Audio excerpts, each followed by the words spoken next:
Hello friends, welcome to our YouTube channel Vande Mataram. Subscribe करिए हमारे इस चैनल को और बेल आइकन को दबाकर हमारे वीडियोस देखिए सबसे पहले और बिल्कुल free. You don't need a parliament vote to remove Article 370. It was, you see, when Britain left India, they said two things. One is that India will be a Hindu India. This is there in the parliament debate. Please go and see the parliament debate. And the other will be a Muslim Pakistan. So Ambedkar jumped on it and said, let's have population transfer. Let all the Muslims be sent to Pakistan, let all the Hindus come to India. But that time, we did not, particularly because of Jawaharlal Nehru, and the party went along with it, and perhaps because of Mahatma Gandhi too, we said, no, any Muslim who wants to stay in India can stay in India. Now, that was one aspect. The second aspect was that Britain created India and Pakistan, but they also created 600 new countries, which people don't realize. Most of our youngsters don't know this. 600 new countries, all the kings of India, they were declared as independent countries. And it's to the credit of Sardar Patel that he met all of them, all 600. Of them, 500 he convinced them to merge their country into India. Had he not done that, India would have been a pockmarked country. It would have been very difficult to go from North to South India without going through several countries. So that act he did, and he based it, Sardar Patel, being a very well-read man and a great lawyer, had read everything, so he found that in the British imposed Constitution of 1935, there was a principle, there was a clause which the British had put in for their benefit, which is that if any kingdom, the king signs an instrument of accession, then that the instrument of accession, then he can merge into what is called as British India. And in 1947 it became India or Pakistan. And that the merger will be final, it cannot be reopened. It will be final, unconditional. And it also said that the king does not have to ascertain the wishes of the people. It's all there. So these 500, roughly 500 countries were merged turn by turn. For some, Sardar Patel offered them a fat compensation. Some he offered them that will augment your harem or something like that. Or for some he threatened them.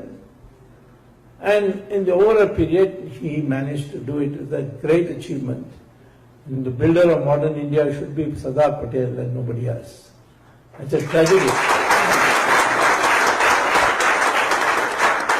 It's a tragedy that when I became minister, at that time when Sardar Patel was doing this, the king of Kashmir, being a Hindu and thinking that he had a large Muslim population, and being on the border of India and Pakistan, he thought he will emerge as a kind of Switzerland. And in the beginning he said, no, I'm not merging with either India or Pakistan. Then Pakistan sent its army into Kashmir. And the king's army was no match for it. So they were on the outskirts of Srinagar. They had come as far as Baramulla. And the king got panicky. And he came rushing to Delhi and met Sardar Patel and said, please send the army to protect me. After all, I'm all said and done, I'm a Hindu king and all that. So Sardar Patel said, yes, of course you are a Hindu king, we know that, we like you also very much, but here's a piece of paper, please sign here. That was the instrumental accession. And he signed it. He said, otherwise, no army, you go back. So that man gave some abuses, I was told by an eyewitness, to Sardar Patel, that you're a mean, cruel man, this, that. But anyway, he signed. So on that day, which is 26th October 1947, Kashmir became irreversibly a part of India. And he did not have to ascertain the opinion of any the people of Kashmir for doing that. So there is no dispute on Kashmir. But Jawaharlal Nehru thought this Patel is getting every credit. So he said, no, this is an international matter, because you see it's a border state. And there's Hindu and Muslim, other states are not quite like that. And therefore, we will try to get Pakistan's army evicted by going to the UN. And he went to the UN. I found that when I was minister, I looked at the old files and I found that there was no cabinet resolution to take this to the UN. So it's not binding on any future government taking it to the UN. We can withdraw it any time. I don't know whose advice Sardar Patel, he didn't take Sardar Patel's advice, but I don't know whose advice Nehru took. But the opinion of Moraji Desai was that the only opinion he ever took was of Edwina Mountbatten.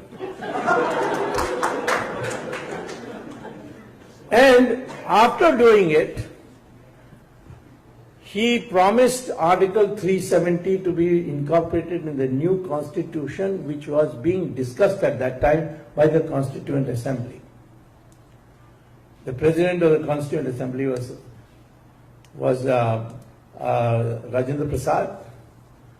The chairman of the Fundamental Rights Committee was Sardar Patel. And the drafting committee chairman was Ambedkar.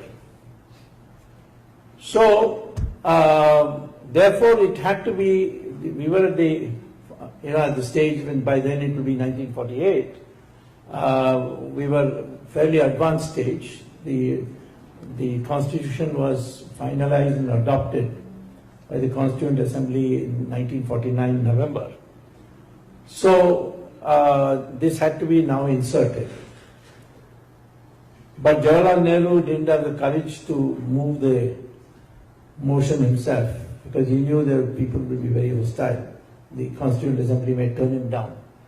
So he pleaded with Sardar Patel that I've got a very important meeting in London. So you please, move it. So Sardar Patel said, I can't move that because I don't approve of it. But I will ask somebody to move. So he went and asked Ambedkar. Ambedkar said, am I a traitor to move such a resolution? I will not move it. And what happens if every king starts now saying we want Article 370? What will we do? So he refused. So finally, they got Gopal Swami Iyengar to move the resolution. And it was a uproarious scene. I'm taking all this because these are important things to know for the background for why some things we have not been able to do right away. And he moved the resolution, and finally Sardar Patel had to get up and say, it is a temporary measure and it can be removed by an executive order, won't need parliament vote, and on that basis you please pass it. And that's how Article 370 entered the Constitution, and is written there as the heading for that section, that article, temporary provision for the state of Jammu and Kashmir. And in that it says that if the president issues a notification stating that Article 370 is scrapped, then it is scrapped right away, on the moment the notification is issued. No parliament vote is necessary. So how is the president issuing notification? The procedure is that the cabinet adopts a resolution and sends it to the president. So for us to remove Article 370, it's a very simple affair. All you have to do is get the cabinet, which we are a majority party government, adopt a resolution and send it to the president.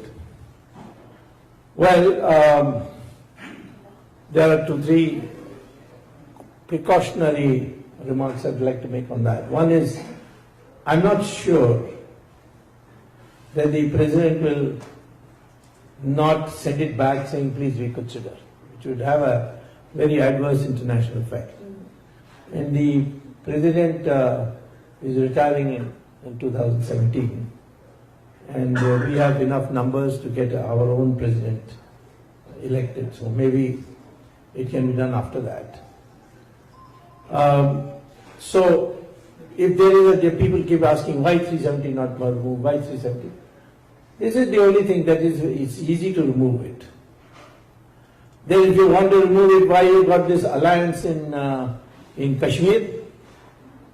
Well, I mean, people like me were against it, but what was explained to me was that let us show to the world that we are Hindus and Muslims have come together on Kashmir. But the Mufti has turned out to be a rascal. So it's only a matter of time before we will have a president's rule there, unless he improves in a big way, which is unlikely.